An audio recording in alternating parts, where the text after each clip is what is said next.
this is Dr. Raman. I am a consultant in gynecology and IVF specialist. और आज हम बात करेंगे कि IVF में बेबीज कैसे बनते हैं और वो क्या नॉर्मल बेबीज की तरह ही होते हैं या कोई डिफरेंस होता है उनमें। ये जो IVF प्रोसेस होता है इसमें हम क्या करते हैं, जब आपके महीने का दूसरा दिन होता है, जैसे आज आपको महीना आ गया है, उसके दूसरे दिन से हम इंजेक्शन देना आपको शुरू करते हैं। अब इंजेक्शन से क्या होता है, ये जो आपकी अंडेदानी है इसमें बहुत सारे एग्स बन जाते हैं।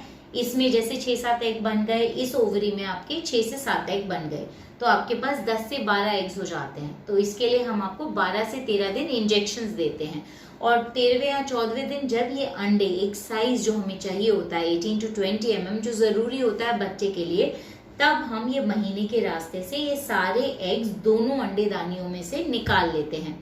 अब जो ये एग्स हम निकाल लेते हैं इसमें आप पेशेंट को पूरी बेहोशी मिलती है और ये जो एग्स होते हैं वो हम एक जैसे टेस्ट ट्यूब होती है, तभी हम इन्हें टेस्ट ट्यूब बेबीज बोलते हैं।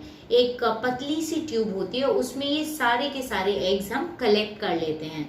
अब जो इस टेस्ट ट्यूब में जो फ्लूइड होता है वो फ्लूइड बिल्कुल वैसा होता है जैसे जब बच्चा बन रहा होता है, तो इस ट्यूब में बनता है आपका बच्चा जब नॉर्मल प्रेगनेंसी होती है। आईवीएफ वाली प्रेगनेंसी जब नहीं होती है, नॉर्मल प्रेगनेंसी आपकी इस ट्यूब में बनती है, मतलब आपका अंडा इस ट्यूब से होते हुए यहाँ पे आता है और आपका जो स्पर्म होता है, जो हस्बैंड से आपको जो स्पर्म मिलता है, वो स्पर्म यहाँ पे तैरते हुए यहाँ से अंदर जाते हुए इस ट्यूब में यहाँ पे आके मिल जाता है।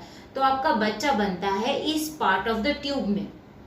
तो इस ट्यूब में जैसा फ्लूइड रहता है वैसा ही हम इस टेस्ट ट्यूब में फ्लूइड रखते हैं ताकि अंडे को वही इन्वायरमेंट मिले जो आपकी ट्यूब में था।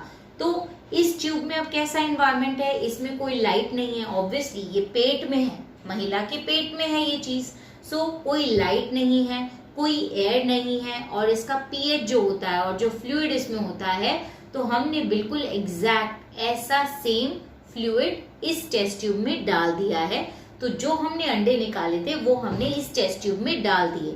अब इस टेस्ट ट्यूब से हमने वो सारे के सारे अंडे एक पेट्री डिश जैसे प्लेट होती है उसमें रख दिए और हमने माइक्रोस्कोप से आपके अंडे देखे और उन अंडों को निकाल लिया उस पेट्री डिश में से और उन अंडों को एक और पेट्री डिश में डाला जिसमें वही टाइप का फ्लूइड डाला जो आपका फ्लूइड इस ट्यूब में होता है, जैसा फ्लूइड जैसी कंडीशंस उस ट्यूब में होती हैं। अब इस ट्यूब में जैसा फ्लूइड था हमने वैसा डाल दिया। हमने मिनिमम लाइट यूज की और पीएच भी हमने सेम रखा। हमने जो टेम्परेचर रखा वो 37 डिग्री सेल्सियस का रखा। तो उसमें हमने आपके ये अंडे डाल दिए और स्पर्म्स डाल दिए, दोनों मिलके अब इस पेट्री डिश में अब बच्चा बनाते हैं, जिसे हम बोलते हैं, अगर डे 3 है तो एम्ब्रियो बोलते हैं, अगर डे 5 तक आपका बच्चा पहुंच जाता है तो उसे हम ब्लास्टोसिस्ट बोलते हैं। तो उनमें ऐसा ही फ्लूइड यूज हुआ जैसा कि आपके ट्यूब में फ्लूइड था। टेम्परेचर हमने 37 डिग्री ही रखा।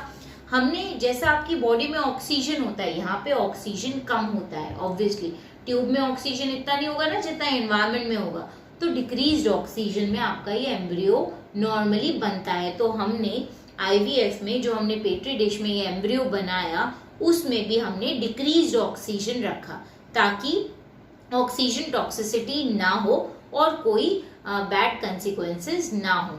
तो अब आईवीएफ बेबी सेम होते हैं बिल्कुल नॉर्मल बेबीज की तरह, बस इनका हमने सारा टेम्परेचर रेगुलेट कर दिया, फ्लूइड जैसा होना चाहिए था वैसा हमने उसे बना दिया, है ना, ताकि वो एम्ब्रियोज वैसे ही बने जैसे नॉर्मल प्रेगनेंसी में होते हैं। तो इनमें मिसकैरेज का भी सेम चांस होता है जैसे नॉर्मल प्रेगनेंसीज में होता है। बस आईवीएफ बेबीज में ये होता है कि जैसे 23 क्रोमोसोम्स आपके आए लेडी से, 23 क्रोमोसोम्स स्पर्म से आए, तो जब ये दोनों मिल जाते हैं तो एम्ब्रियो बनाते हैं। तो क्या होता है, इन क्रोमोसोम्स में कभी कभी क्या होता है, जो इनएक्टिव पार्ट होता है वो एक्टिव हो जाता है, क्योंकि कुछ क्रोमोसोम्स में कुछ पार्ट्स एक्टिव रहते हैं, कुछ इनएक्टिव रहते हैं, दोनों में होता है, ऐसा फीमेल मेल दोनों में होता है। लेकिन अगर दोनों पार्टनर्स में वही पार्ट दोनों का सेम एक्टिव हो जाए तो एक सिंड्रोम होता है इम्प्रिंटिंग सिंड्रोम। ये सिर्फ आईवीएफ बेबीज में होता है, ये नॉर्मल बेबीज में नहीं होता है। तो ये एक प्रॉब्लम हो सकती है आईवीएफ बेबीज के साथ। प्लस हमें मदर और फादर की हमेशा जेनेटिक हिस्ट्री पूछनी चाहिए, क्योंकि अगर उनका बच्चा नहीं हो रहा, अगर वो इनफर्टाइल हैं, तो इसका एक कॉज ये भी हो सकता है कि दोनों में कोई जेनेटिक सिंड्रोम हो जिसकी वजह से उनको बच्चा नहीं हो रहा है। तो अगर ये आपको शुरू से ही पता होगा कि उनमें कोई जेनेटिक प्रॉब्लम है तो आप उसको डायग्नोस कर पाओगे और बाद में आप उनको बता पाओगे कि ये दिक्कतें आप में हैं और बच्चे में नहीं होनी चाहिए, तो हमें उसका टेस्ट करना पड़ेगा पहले से ही।